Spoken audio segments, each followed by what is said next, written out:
Hello, Namaskar, Vanakkam. Macbeth Act 5 Scene 2. And I hope till now, whatever scenes I have put out, explained in great detail, you have gone through that, made the notes.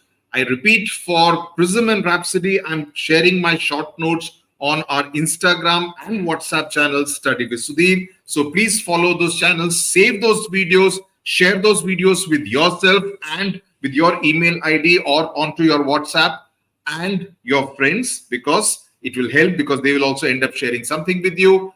And as far as Macbeth is concerned, you will have to take down notes of the explanation, because you would be following some books.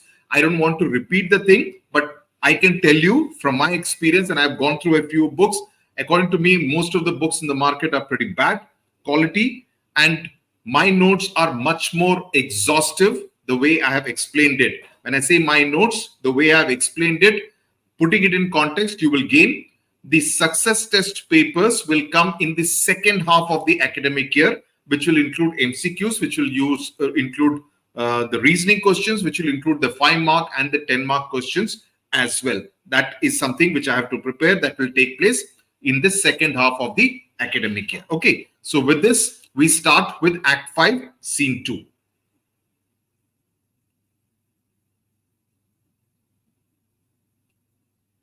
So this particular scene takes place in the countryside near Dunsinane. And what William Shakespeare is doing is something very interesting out here. He's using the voices of the others to inform the audience about what is happening on the military front, and also talk about Macbeth's state of mind. So both these things, instead of showing the main characters, through the other side characters, he's talking about what all the different military reinforcements are taking place and what is going on as far as Macbeth is concerned. So there is drum, there is colors, and Menteith, Caithness, Angus, Lennox, we know in any case, and other soldiers. So these three guys,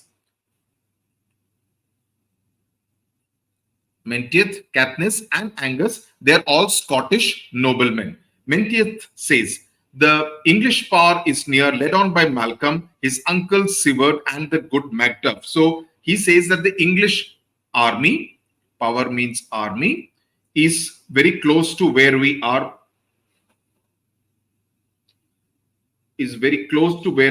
right now. It is led on by Malcolm. His uncle Seward, okay, and the good Macduff are also with him. Revenges burn in them, for their dear causes would to the bleeding and the grim alarm excite the mortified man. So it says that the desire for revenge burns in them. They are very keen to take revenge. Their dear means intense. Their intense causes means reasons. Their intense reasons for seeking revenge would make even the dead man, would do the bleeding, dead man, to rise and rush to battle. So he's saying that, it would kind of excite even the dead man to kind of rise and rush to battle. Angus says, near Birnam Wood shall we well meet them, that way are they coming. So before that, Seward is the general in the English army who we heard him being spoken about in Act 4. He leads the forces against Macbeth, and he's also related to Malcolm, because Malcolm's mother was Seward's sister. Okay, that's why the reference to him as the uncle. So Angus says, we will meet them near Birnam Wood. That's the way they are approaching this particular place. Caithness says, who knows if Donalbain be with his brother? That does anyone know if Donalbain is also with his brother? Donalbain. Lennox says, for certain, sir, he is not. It is certain that he is not with him. I have a file of all the gentry. I have a list of all the important men who are approaching. There is Seward's son and many unrough youths that even now protest their first of manhood. That Seward's son is also there in the army. There are many other boys also who are very young, so young that they don't even have a beard, but they will proclaim their manhood in battle. That is, in the battle, they will show their manhood, but they are too young, they don't even have a beard. Menteith says, what is the tyrant Macbeth doing? So you see the reference to Macbeth is all alongside using this particular word. So this particular word can be used as a keyword when you are talking about Macbeth. Katniss says, great Dunsinane, he strongly fortifies. Some say he's mad, others that lesser hate him do call it valiant fury. So that he's fortifying. Fortifying means he's strengthening. He's strengthening the castle as at Dunsinane with very heavy defense. So he's kind of ensuring that it cannot be breached. Okay, it cannot be broken into. Some say that he is mad, insane. There are others who hate him less. They call it brave anger. Valiant fury means brave anger. But one thing is certain, he cannot buckle his distempered cause. He cannot bring order to his deranged affairs that are out of his control. Deranged means, distempered cause means slightly crazy kind of going about, whereabouts. So he cannot bring order to his crazy affairs that are now out of control. He cannot bring order. He cannot, with any kind of rules, he cannot bring order to it. It cannot be proper.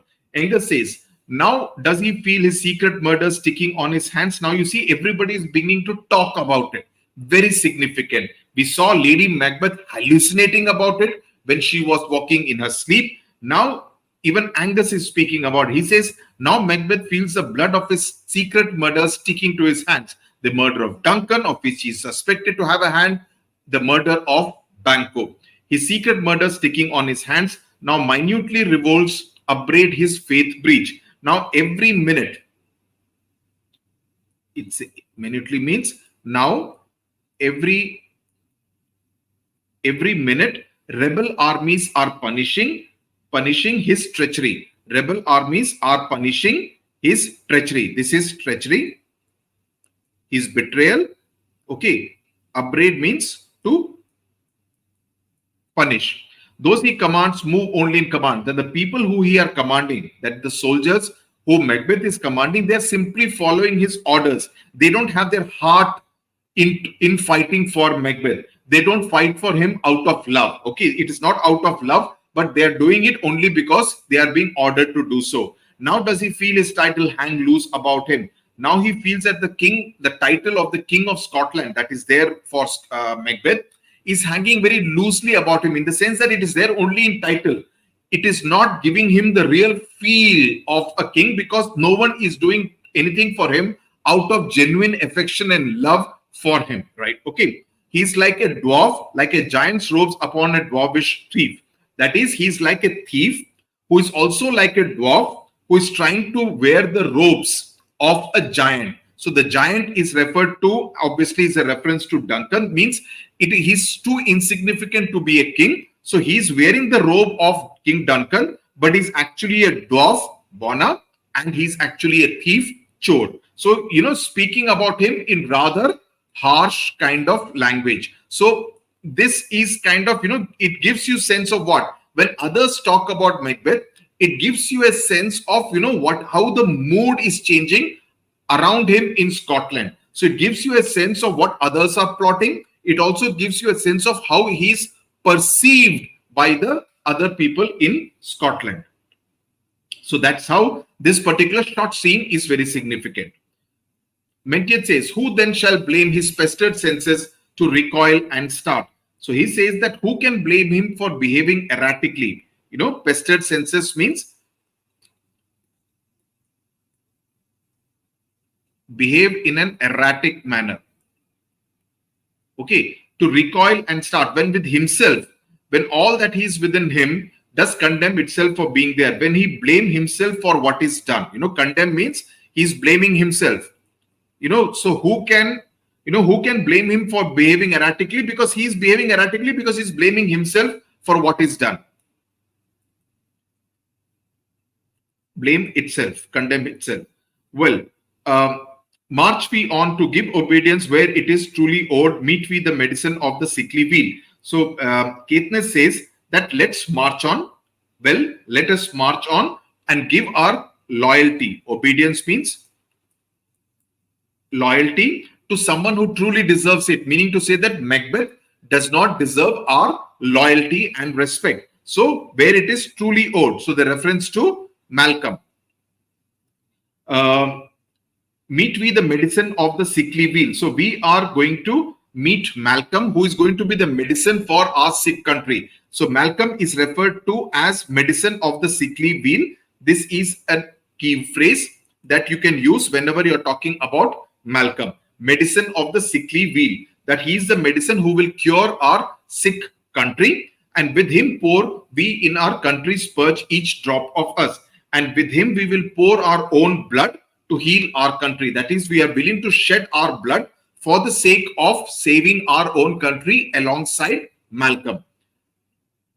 Lennox says, and so much as it needs, or as much blood as we need to water to dew the sovereign flower and drown the weeds. So he's saying that, or we would give as much blood we need in order to give the water the royal flower. Malcolm, the sovereign flower is another key phrase that you can use for Malcolm. So this is the royal flower, means he's referred to in slightly flowery kind of language. And drown the weeds. Who is the weed? The weed we know is Macbeth. So Macbeth being referred to as a weed and Malcolm being referred to as the sovereign flower, as the royal flower. Make we our march towards Burnham. So let us march towards Burnham, and they exit. So this particular scene, what's the significance? The significance is that it tells you about the march of the forces, that they are moving towards Burnham Wood. All these people are going to meet out there. Malcolm along with Seward and Macduff are marching towards Scotland. You get to know about the military advances. And number two, and more importantly, you come to know about their feelings about Macbeth, calling him a tyrant, calling him a weed, and the fact that they want the downfall of Macbeth. And also, thirdly, you come to know about what Macbeth is doing inside, fortifying his castle with heavy defense in order to keep it absolutely safe. So that's what is the importance of this particular scene, through which you come to know about all these developments that are taking place in both England as well as in Scotland. Near the Scotland-England border and inside Scotland. Okay, so now I will see you in Act 5, Scene 3. Okay, tata, bye-bye, God bless you.